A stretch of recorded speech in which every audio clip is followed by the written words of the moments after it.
My name is Karen Mills. I'm the manager at the House of Mercy Hostel in Gravesend, and I've been there since 2001. My name is Marnie Wyatt and I'm the Business Support Manager at Prep World. And in that role, I am responsible for helping and aiding local communities and charities. Sister Magdalene, who is part of the convent, she's also one of our trustees. It was her idea to start up the hostel for the homeless in Gravesend. When they moved to Gravesend, they had a lot of homeless people that used to go to the convent, and that gave her the idea of starting up a charity to help people who were less fortunate than ourselves, and they've supported us ever since. And her and Sister Elizabeth are on our board of trustees, and without the sisters, really, I don't think we'd be open to, today. Things that people often come to us for is they've either come out of a broken relationship, they've lost their job, they've lost their home, or they've got an addiction which they've been getting treatment for, and because of their addiction they've lost a job as well, and the house that they might have been living in with their partner, it could have been in their name, so if the partner kicks them out they've got no right to stay there. A lot of them sometimes have been homeless for quite a while, and they just come to knock on our door like a self-referral, really. When somebody comes to the hostel, we have an interview with them, and we've got a referral process. So we fill out a referral form, we ask all the basic questions, date of birth, national insurance number, that type of thing, and then we ask them a little bit about their history, medical history. They have to give us supporting documents. We find out what their support needs are. So if they do move in with us, we do a support plan which is tailored to their needs, because everybody that moves in is totally different.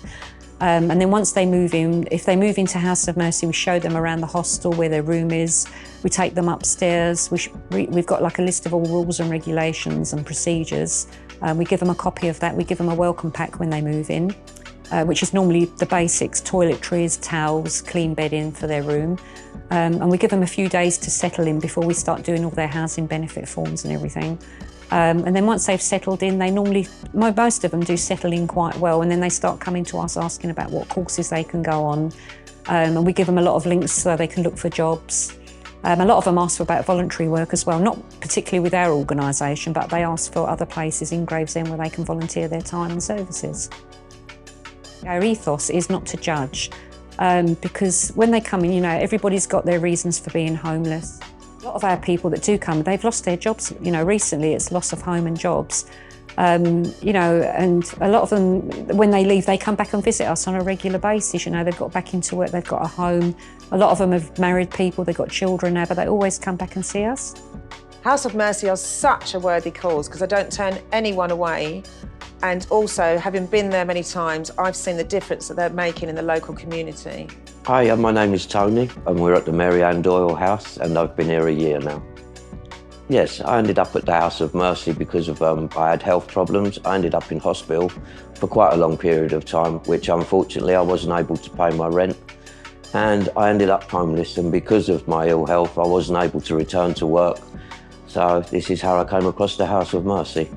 The facilities here are very good. You get food here. If you don't have food, we get fed here. And as I say, if there's any problems, any issues, if you go to Frances, she's very good. She gets things sorted out straight away. It seems to be a good stepping stone for a lot of people. I've seen a lot of people get rehoused through this, so it's a very good charity, and it's a good thing what they do here.